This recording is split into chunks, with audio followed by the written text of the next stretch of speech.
राजनीतिक पदाधिकारियों के साथ बैठक और ग्रामीण क्षेत्र का जायजा लेकर आवश्यक कार्य आ जाने पर पीसीसी अध्यक्ष कमलनाथ और सांसद नकुलनाथ दिल्ली रवाना। प्रदेश भाजपा के पूर्व अध्यक्ष राकेश सिंह पहुंचे छिंदवाड़ा, पर्यावरण संवर्धन के लिए किया वृक्षारोपण और भाजपा कार्यालय में ली प्रेस वार्ता।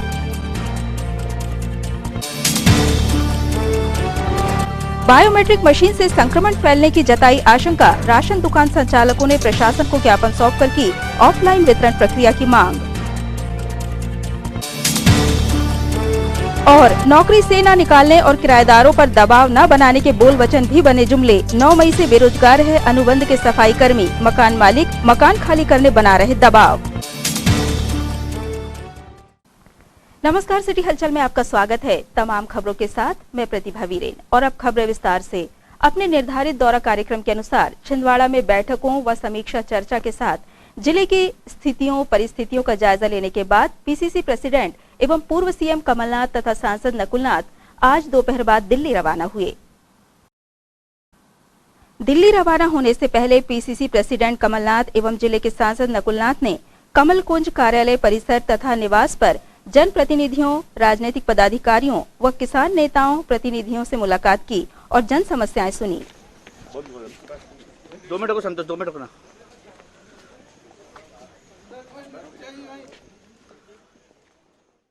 दोपहर बाद पूर्व सीएम कमलनाथ और जिले के सांसद नकुलनाथ आवश्यक कार्य से दिल्ली रवाना हुए।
पीसीसी प्रेसिडेंट कमलनाथ और जिले के सांसद नकुलनाथ का यह दौरा संगठनात्मक फेरबदल की अटकलों के बीच काफी अहम माना जा रहा था। जिले के युवा ऊर्जावान सांसद नकुलनाथ और देश के सर्वाधिक अनुभवी सांसद रहे पीसीसी अध्यक्ष पूर्व सीएम कमलनाथ की तरजीह जिले में कांग्रेस की ऐसी टीम बनाने की है जिसमें अनुभव और ऊर्जा का सामंजस्य हो। हमेशा से सागर की तरह शांत, गूढ़, गंभीर कमलनाथ और युवा ऊर्जावान सांसद नकुलनाथ के साथ जिले का जनमानस हमेशा से है और दलगत पहचान से अलग पारिवारिक एहसास से जुड़ा नाता है। देखना होगा आगे आने वाले दिनों में होने वाला फेरबदल नई पीढ़ी की उम्मीदों पर कितना खरा उतरता है और पार्टी से गद्दारी कर धंधों की आड़ में 2 तरफा मलाई खाने वाले कब तक पार्टी में दीमक का काम कर पाते हैं। देखना यह भी होगा कि वर्षों से पार्टी तथा संगठन के प्रति समर्पित भाव से जन सेवा करने वालों को कितनी तरजीह मिलती है। पूर्व जिला पंचायत अध्यक्ष विश्वनाथ ओक्टे, विधायक सुनील उइके, पंडित आनंद बख्शी और पार्टी के नए सितारे भी विभिन्न पदों के लिए सूचीबद्ध है। भारतीय जनता पार्टी के ऊर्जावान प्रखर वक्ता एवं पूर्व प्रांतीय अध्यक्ष राकेश सिंह आज छिंदवाड़ा पहुंचे। यहां उन्होंने सर्किट हाउस परिसर में वृक्षारोपण किया। इस अवसर पर जिला भाजपा अध्यक्ष विवेक बंटी साहू, पूर्व विधायक चौधरी चंद्रभान सिंह, पूर्व महापौर कांता सदारंग, जिला पंचायत अध्यक्ष कांता ठाकुर सहित पूर्व विधायकगण मौजूद थे। प्लीज यार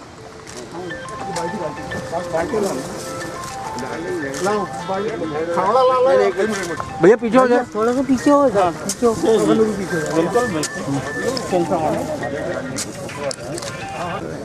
तारा भैया हाँ कर लेंगे। ये बनना नहीं रहा फोन मोबाइल भैया 2 मिनट दे दो। पीछे हो जाए यार, तुमने हाथ जोड़ रहे सब करवा लो, हमारी वीडियो भली नहीं बने।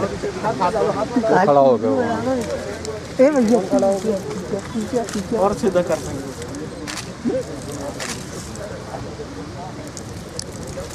भारत माता की जय। वंदे मातरम, वंदे मातरम। और भी होंगे ना भाई, निकालने मैंने कॉलर की निकाल दो। एक रुकी लंबे हाथ वाला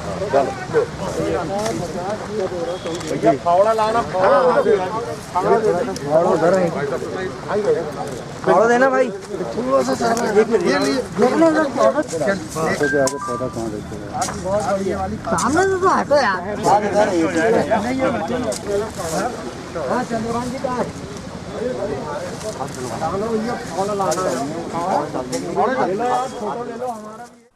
भाजपा के पूर्व प्रदेश अध्यक्ष राकेश सिंह ने यहां जिला भाजपा मुख्यालय डॉक्टर श्यामा प्रसाद मुखर्जी भवन में प्रेस को संबोधित करते हुए प्रधानमंत्री नरेंद्र मोदी के नेतृत्व में केंद्र सरकार के सेकेंड टर्म में अब तक की चुनौतियों और उपलब्धियों के बारे में तफसील से जानकारी दी।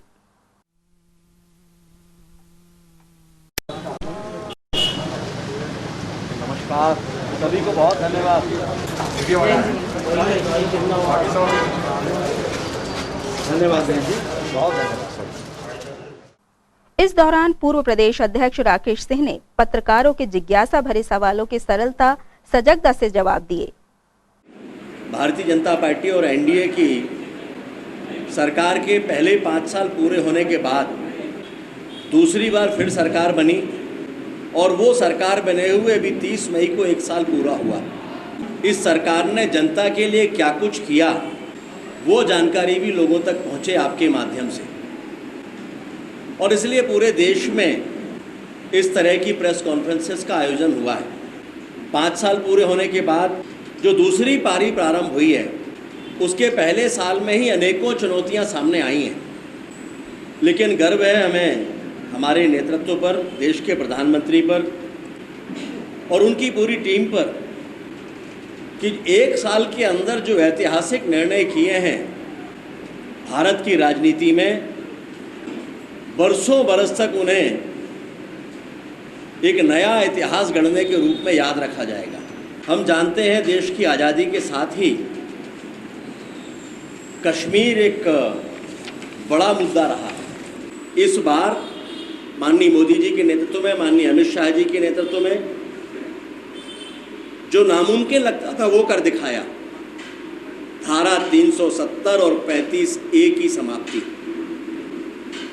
और उसके कारण से न केवल कश्मीर भारत का अभिन्न अंग है ये स्थापित हुआ, बल्कि उसके साथ साथ बरसों से हमारे अनुसूचित जाति के ऐसे लोग जिनकी पहचान केवल और केवल एक सफाई कर्मी के रूप में वहां पर हुआ करती थी, उनको वोट देने का अधिकार भी नहीं था, वो भी देश के नागरिक के रूप में वहां जाने लगे। दूसरा महत्वपूर्ण विषय था, बरसों से देश की आज़ादी के बाद से अभी तक पाकिस्तान, बांग्लादेश, अफगानिस्तान, इन देशों में ऐसे वो लोग जो मूलतः भारतीय हैं लेकिन वहाँ अल्पसंख्यक होने का दंश झेल रहे थे, लेकिन ये हमारे संकल्प पत्र में था और इसलिए इसको भी पूरा किया। और ये कानून हमने बार बार कहा कि ये किसी की नागरिकता लेने का कानून नहीं है, बल्कि ये नागरिकता देने का कानून है। और उसके साथ साथ हिंदू, सिख, जैन, पारसी और बौद्ध, ऐसे वो सभी लोग जो उस पीड़ा को झेल रहे थे, उनमें ईसाई भाई भी शामिल हैं, उनकी नागरिकता का मार्ग प्रशस्त हुआ है। हमारी मुस्लिम बहनों की एक ऐसी मजबूरी जो 3 तलाक के रूप में सामने दिखाई देती थी, ये 3 शब्द उनका जीवन नर्क बना दिया करते थे। यहाँ देश की सभी बहन बेटियों के सम्मान की रक्षा हो, इस बात की चिंता की, और 3 तलाक जैसा कानून अस्तित्व में आया, जिसके कारण से आज कोई भी 3 शब्द कहकर किसी भी बहन बेटी का जीवन बर्बाद नहीं कर सकता। हमारे पड़ोसी देशों से प्रायोजित होने वाला आतंकवाद देश को किस कदर प्रभावित करता है, लेकिन इस आतंकवाद में शामिल लोगों को गिरफ्तार करके उनकी अगर जांच पड़ताल करना हो तो इसके लिए भी परमिशन लेना पड़ती थी राज्यों से। उसके लिए भी UAPA कानून मोदी जी और अमित शाह जी के नेतृत्व में इस कार्यकाल में बनाया गया। हम में से अनेक लोग इस बात के गवाह होंगे कि देश के कोने कोने में परस्पर अभिवादन भी जब हुआ करता था तो उसमें जाति और संप्रदाय का बंधन नहीं होता था। लोग राम राम कहकर ही एक दूसरे का अभिवादन किया करते थे। वोट बैंक की राजनीति ने इसको भी खत्म किया। लेकिन यह सभी का सपना था कि भगवान रामलला अपने जन्म स्थान पर वापस विराजमान हो, एक भव्य मंदिर वहां पर बने। भारतीय जनता पार्टी चाहती थी कि संविधान सम्मत तरीके से इसका निराकरण हो, एक भव्य मंदिर वहां पर बनना चाहिए और इसके लिए जो आवश्यक कार्य थे वो सारे किए गए। अंततः सुप्रीम कोर्ट की 5 जजों की पीठ ने फैसला दिया और वहां पर राम मंदिर बनने का मार्ग प्रशस्त हो गया। 130 करोड़ भारतीयों का सपना साकार हुआ। ये भी हुआ माननीय मोदी जी के नेतृत्व वाले इस कार्यकाल में। देश के लगभग 8 करोड़ घरों में 3 गैस के सिलेंडर केंद्र सरकार के द्वारा मुफ्त में दिए जा रहे हैं। वर्तमान की परिस्थितियों में दिव्यांगों और बुजुर्गों के अकाउंट में 1000 रुपए की आर्थिक सहायता पहुंचाई गई है। हम जानते हैं पूरी दुनिया में भीषण महामारी का संकट है, कोरोना जैसी महामारी। दुनिया के विकसित देशों ने भी इसके सामने घुटने टेक दिए थे, लेकिन हमारे देश के प्रधानमंत्री ने हौसला दिखाया, देश की जनता को संबोधित किया और ये कहा कि ये संकट है पूरी दुनिया के लिए है, लेकिन भारत देश की जनता के साहस के बूते इसको अवसर में बदलेगा और उस दिशा में तेजी के साथ हम आगे बढ़े। लॉकडाउन की घोषणा होने के साथ ही 1,70,000 करोड़ रुपए के पैकेज की घोषणा की थी और जब लॉकडाउन 2 की बात आई तो 20 लाख करोड़ रुपए के आर्थिक पैकेज की घोषणा, जो दुनिया का सबसे बड़ा आर्थिक पैकेज है, जो हमारी जीडीपी का 10% है, उसकी घोषणा देश के प्रधानमंत्री ने की। देश स्वावलंबी भारत के रूप में विकसित हो, आत्मनिर्भर भारत के रूप में विकसित हो, जो महात्मा गांधी ने कहा था, जो पंडित दीनदयाल उपाध्याय ने कहा था, जो जब भारत सोने की चिड़िया कहा जाता था तब वो भारत की ताकत थी। गांव-गांव में कुटीर उद्योग स्थापित हो, किसान आत्मनिर्भर हो,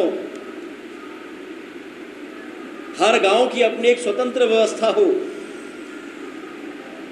इसके लिए स्वावलंबी भारत, आत्मनिर्भर भारत पैकेज की घोषणा की।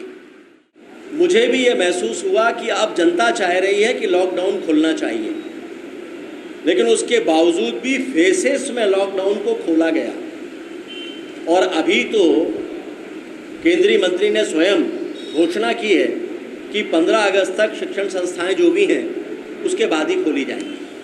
तो अभी फिलहाल तो मुझे ऐसा लगता है कि वो नहीं खुल रही हैं और जनता की मर्जी के बगैर वो खुलेंगी भी नहीं।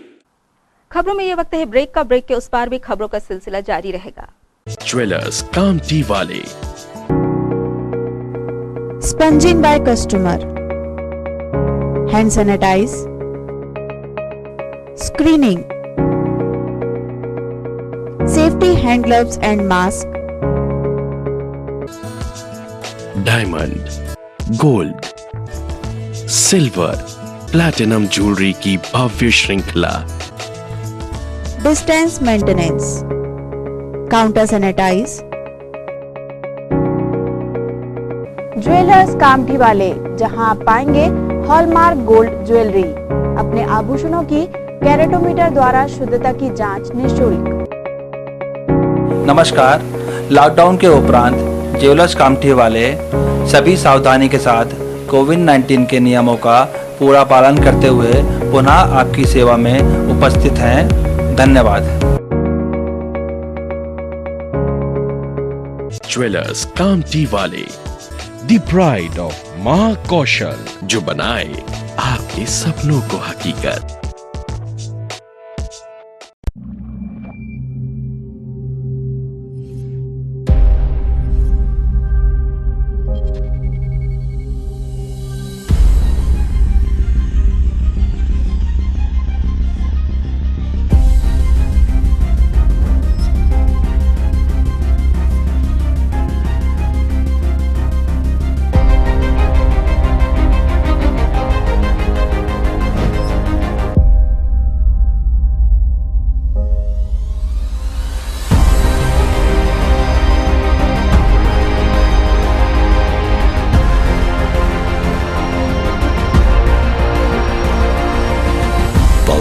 125 joins the league of thrill machines.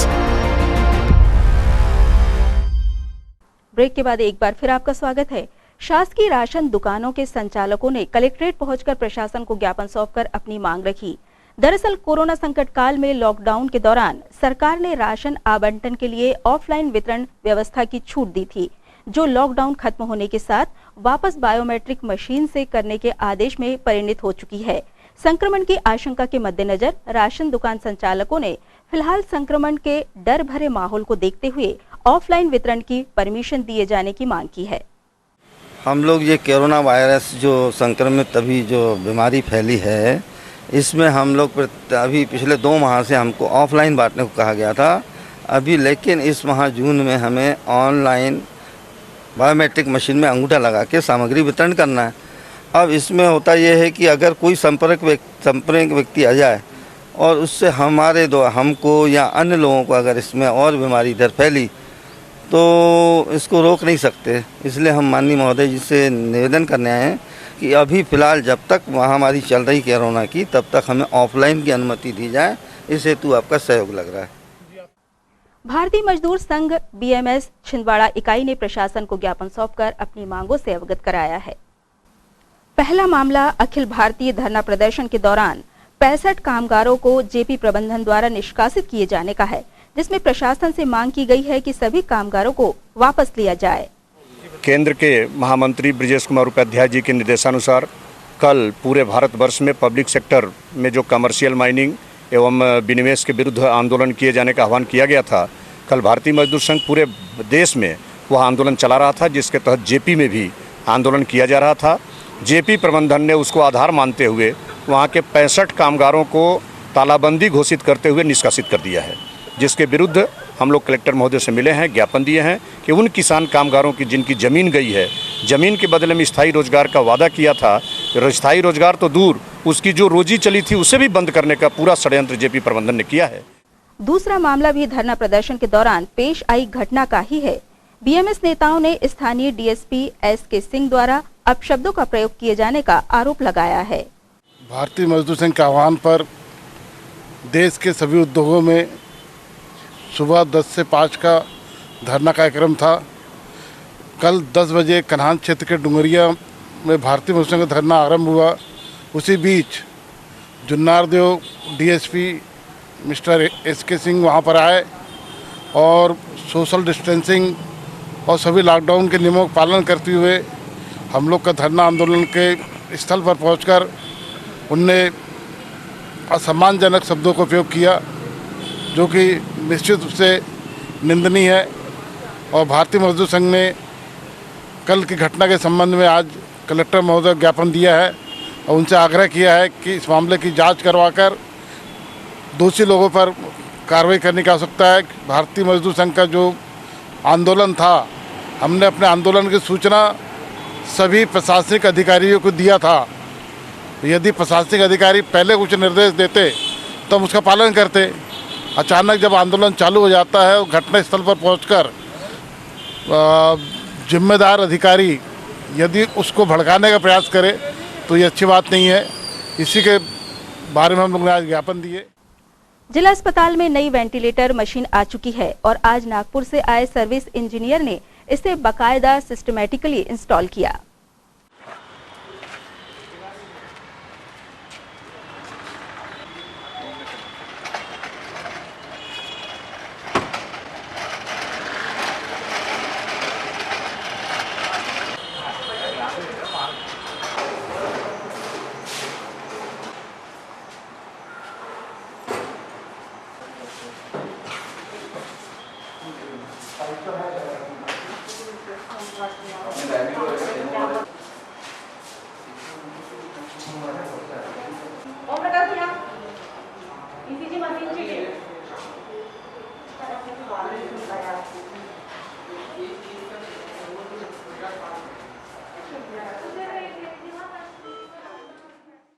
ये माइंडर का वेंटिलेटर है।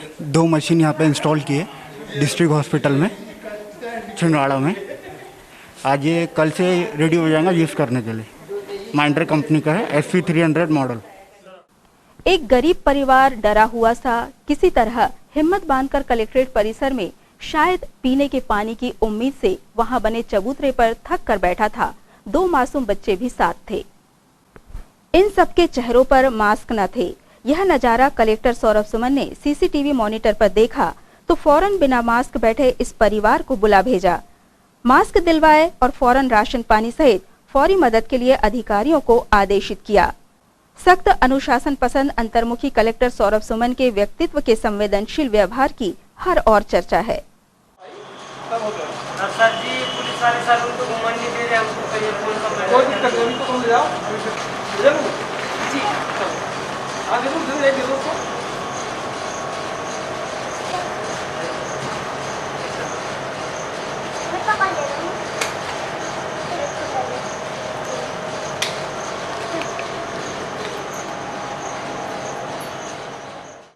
कहाँ से आए हो आप? हम आए यहीं पे रहते थे पहले इमली खेड़ा में जी। तो वहाँ पे पहले अपना ब्रिज नहीं बना था नीचे पुलिया, उस समय हम पूरा ग्राउंड पे रहते थे, मैदान पे रहे। ब्रिज बनने के बाद में हमको वहाँ से हटा दिए। उनने बोले यहाँ से चलना, हमारे पास आधार कार्ड नहीं है, कुछ प्रूफ नहीं है, तो हम दारू भट्टी के पीछे मैदान पे रहते। अब यहाँ कहीं के लिए आए थे आप कलेक्टर? अब यहाँ कलेक्टर साहब के पास में आए थे कुछ मदद मांगने। तो मदद मांगने आए थे तो सर ने दिए, थोड़े दाना पानी दे दिए 3 बच्चे के खाते, काफ़ी दे दी कलेक्टर साहब ने।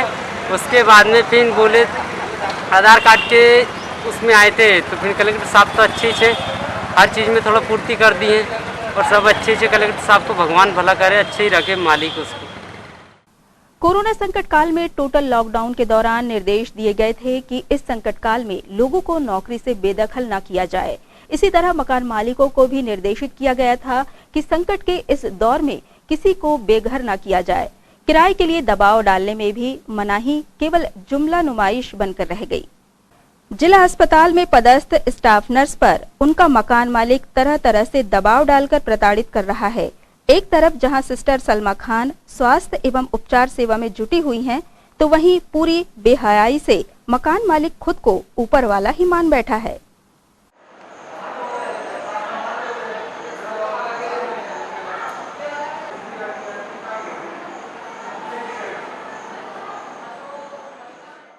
सर मुझे प्रॉब्लम है, मैं डिस्ट्रिक्ट हॉस्पिटल में स्टाफ नर्स हूँ।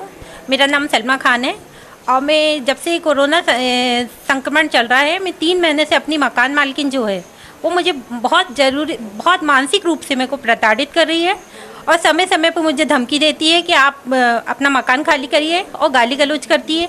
मेरी 2.5 साल की बच्ची है, इवन मैं उसको भी अपने पास नहीं रख रही हूँ और मेरी बच्ची मेरे पास नहीं है तो कहती है कि तुम्हारी बच्ची तुम्हारे पास नहीं है, मतलब तुम्हारी इधर उधर ड्यूटी कर रही हो तुम, और कोरोना वार्ड में ड्यूटी कर रही हो और तुम हमको बता नहीं रही हो, तरह तरह का इन्फेक्शन ला रही। मैं जितने बार घर से ड्यूटी अवर जाती हूँ तो मुझे कहती है कि सीढ़ी पे सैनिटाइज करो, सीढ़ी धो, दरवाज़ा मत छुओ, गेट मत छुओ, और इसी तरीके से मुझे मानसिक रूप से प्रताड़ित कर रही हूँ। 3 महीने हो चुके हैं सर। मैं अभी नाइट ड्यूटी से गई, नाइट ड्यूटी में कल मेरे बगल में एक रहती है, वो मेरे घर आई कि मैडम मेरा पेट दुख रहा है तो मैं किसको दिखाऊं। वो मेरे से सिर्फ सलाह लेने आई और उसने आके मुझे मेरे हस्बैंड से बोली है कि आपके घर ये क्यों आई थी। लोगों को आना जाना बंद कर दी, हम लोग दूध नहीं ले सकते, सब्जी नहीं ले सकते।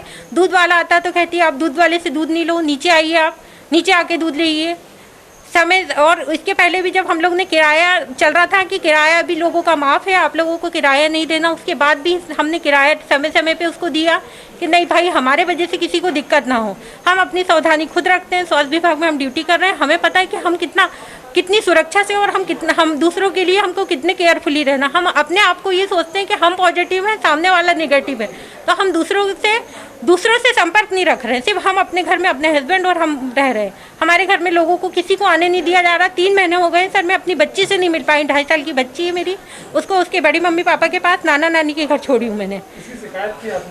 सर मुझे इतना टाइम नहीं रहता कि मैं उसकी शिकायत करूं, लेकिन आज सर जब मैं नाइट से गई तो मुझे बहुत ज़्यादा उसने टॉर्चर करी, तो आज मुझे बर्दाश्त नहीं हुआ सर। गाली गलौज करने लगी, इवन मुझे मारने के लिए उठ गई सर वो, तो मुझे अच्छा नहीं लगा, इस वजह से मैंने आज शिकायत करी उसकी आके।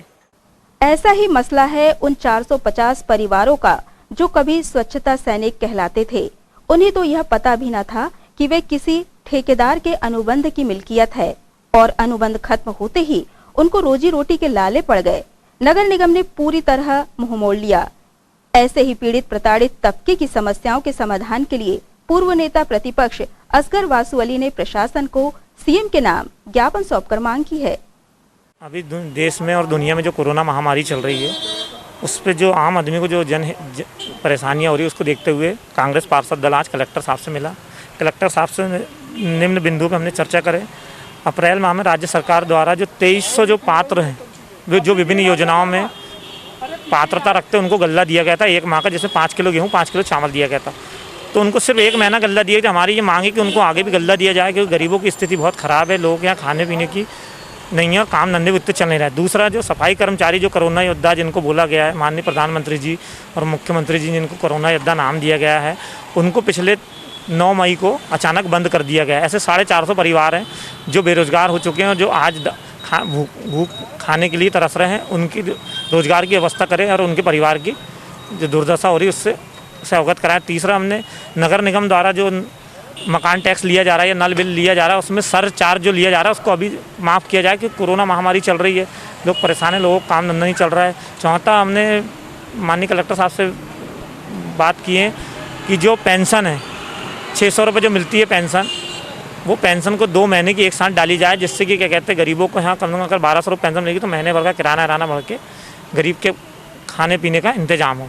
ऐसे 4-5 बिंदु पे आज हमने कलेक्टर साहब से चर्चा किए हैं, कलेक्टर साहब को ज्ञापन दिए हैं और उनको उचित कार्रवाई की मांग की गई। इन तमाम खबरों को जानने के लिए आइए एक नजर डाल लेते हैं सुर्खियों पर।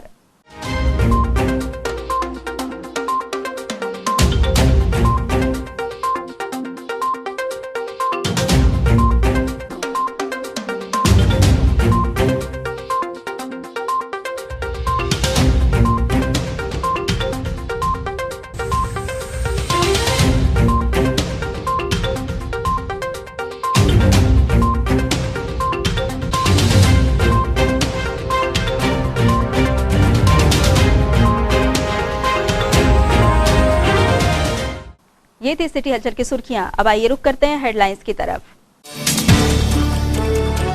राजनीतिक पदाधिकारियों के साथ बैठक और ग्रामीण क्षेत्र का जायजा लेकर आवश्यक कार्य आ जाने पर पीसीसी अध्यक्ष कमलनाथ और सांसद नकुलनाथ दिल्ली रवाना। प्रदेश भाजपा के पूर्व अध्यक्ष राकेश सिंह पहुंचे छिंदवाड़ा, पर्यावरण संवर्धन के लिए किया वृक्षारोपण और भाजपा कार्यालय में ली प्रेस वार्ता। बायोमेट्रिक मशीन से संक्रमण फैलने की जताई आशंका, राशन दुकान संचालकों ने प्रशासन को ज्ञापन सौंपकर की ऑफलाइन वितरण प्रक्रिया की मांग। और नौकरी से न निकालने और किराएदारों पर दबाव न बनाने के बोल वचन भी बने जुमले। 9 मई से बेरोजगार है अनुबंध के सफाई कर्मी, मकान मालिक मकान खाली करने बना रहे दबाव। सिटी हलचल की खबरों में फिलहाल इतना ही। हमें इजाजत दीजिए। नमस्कार।